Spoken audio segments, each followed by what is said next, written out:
Top quality और consistent performance के लिए सिर्फ सिल्वर पंप्स। टॉप क्वालिटी और कंसिस्टेंट परफॉर्मेंस के लिए सिर्फ सिल्वर पंप्स, नाम याद रखना। सर, आज आपल्या अध्यक्षतेखाली सरपंचाची बैठक पार पडली आहे। नेमकी कोणकोणत्या विषयावरती चर्चा झाली आणि काय त्यामधनं मार्ग निघाला? आपल्याकडे दोन विषयाबद्दल आज सरपंच जो आपले जो इरिगेशन संबंधित जो पाटबंधारे विभागाशी संबंधित ज्या जामनेर तालुक्यामध्ये जो विषय आहे त्याच्यामध्ये जो आपले शेततळे 2020 शेततळे जो आपल्याला तयार करायचे त्याच्या संदर्भात सरपंचांची विस्तृत चर्चा झाली। ऑलमोस्ट 2-2.5 तास चर्चा झाली आणि हा चर्चेमध्ये या गोष्टी लक्षात आला की आपल्याला काही अडचणी येत आहे, लोकांच्या मनात जो शंका आहे त्याच्यामुळे प्रकल्प पूर्ण करायला जो अडचणी येत आहे त्याबद्दल विस्तृत चर्चा झाली। हा सर्व प्रश्न कसा सोडवता येईल सरपंच महोदयांना आणि त्या भागाचे ग्रामविकास अधिकारी असेल, त्या भागाचे ग्राम महसूल अधिकारी असेल, तलाठी असेल, त्याला आपण त्या संदर्भामध्ये सूचना दिलेली आहे आणि त्या प्रश्न सोडवण्यासाठी सगळेजण मी आश्वासित केलेलं आहे की ते प्रश्न शेतकऱ्यांच्या सोडवणार आहे। शेतकरीमध्ये एक सहकारची भूमिका तयार करणार आहे आणि लवकरात लवकर या प्रकल्प कसा पूर्ण करता येईल त्या गोष्टीबद्दल लक्ष देणार आहे। आदरणीय गिरीश महाजन साहेबांनी जो एक पथदर्शी प्रकल्प या जामनेर तालुक्याला आणलेली आहे त्याला योग्य रीती आणि यशस्वीपणे दर्जेदार रीती कसा वेळेवर आणि लवकर पूर्ण कसा करता येईल त्याच्याबद्दल नियोजन करण्यात येत आहे। दुसरा जो एक महत्त्वपूर्ण विषय आज चर्चेत आला ते होता पुनर्वसनच्या संदर्भात।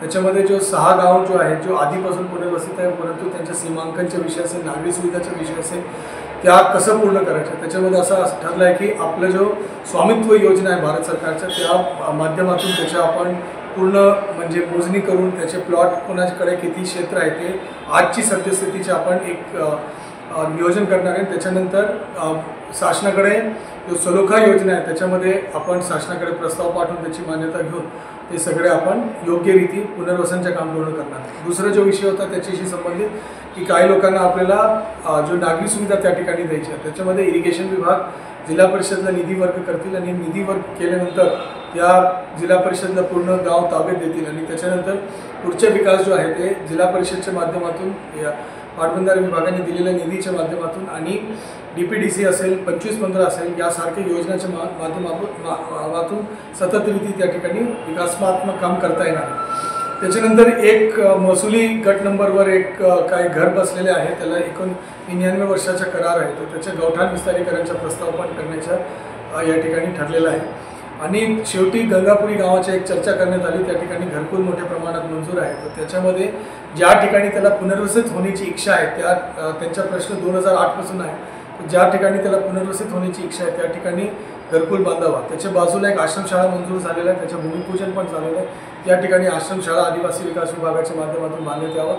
त्या गट नंबरमध्ये एक स्मशानभूमी पण मंजूर करून देण्यासाठी प्रस्ताव पाठवण्यात यावा असा एक पाठवलेला आहे। आता राहिला प्रश्न जो उर्वरित साधारणतः 300 घराचा प्रश्न राहणार आहे तो त्या घरामध्ये 2 विभागाच्या माध्यमातून तपासणी आणि तांत्रिक अहवाल मागवण्याचं काम करणार आहे। त्याच्यामध्ये जो GSDAचा विभाग आहे आणि दुसरा विभाग आहे महापारेषणचा विभाग आणि त्याच्यामध्ये अगर कुठल्याही प्रकारच्या अडचण या धोका आपल्याला लक्षात आला तर त्याच्यामध्ये ते पाटबंधारे विभागाचे पुनर्वसनचे निकष आणि नियमानुसार ते बसत नाही आहे तर त्याला आपत्ती व्यवस्थापनमध्ये आपण प्रस्ताव शासन दरबारी पाठवणार आहे आणि तिथे अगर शासनाने मंजुरी दिलं तर त्याचे जे पुनर्वसनचं काम आहे ते पुढच्या म्हणजे आपत्ती व्यवस्थापनच्या विभागाच्या माध्यमातून होणार आहे। परंतु त्याच्यासाठी आपल्याला प्रस्ताव पाठवायचा आणि आत्ता ज्या लोकांना घरकुल मंजूर होत आहे त्या लोकांना तिथे पाठवण्यात येणार आहे आणि घरकुलसोबत जलजीवन मिशनच्या वाढीव प्रस्ताव असेल, विद्युत कनेक्शनचा विषय असेल, या सगळे DPDC जलजीवन मिशनसारख्या योजनेच्या माध्यमातून त्या ठिकाणी सगळे जनसुविधा नागरी सुविधा देण्याचं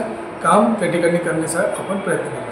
सर, आता काही घरकुल मंजूर झालेलं आहे परंतु काही लोकांकडे जागा अवेलेबल नाही, मग त्यांचं कसं? ज्या प्रस्ताव आपल्या जिल्हाधिकारी कार्यालय मुख्य कार्यकारी अधिकारीपर्यंत आले होते 100% मंजूर करण्यात आले। आज नवीन त्यांनी 31 घरकुलचा प्रस्ताव दिलेला आहे, त्या प्रस्तावाच्या तहसीलदार महोदयाच्या माध्यमातून तपासणी करून भूमी अभिलेखच्या माध्यमातून मोजणी करून त्या सगळे प्रस्ताव जिल्हाधिकारी कार्यालयाला जसा आला तसा आपण मोजणी केला। सर, काही वर्षांपूर्वी इंदिरा गांधी योजनेतून काही लोकांना घरकुला अशाच जागा मंजूर झालेल्या होत्या परंतु आज रोजी त्या जागेत ते किंवा त्यांचे वारसदार कोणीच राहत नाही, मग अशा जागा आपण वापरात घेऊ शकतो का? बिलकुल घेऊ शकतो। त्याला ग्रामपंचायतला बखल जागा म्हणून घोषित करायची आहे आणि ग्रामपंचायतने बखल जागा घोषित केलं की त्या जागेला त्याचा जो पुनर्वाटप आहे ते मुख्य कार्यकारी अधिकारी महोदय करू शकतो।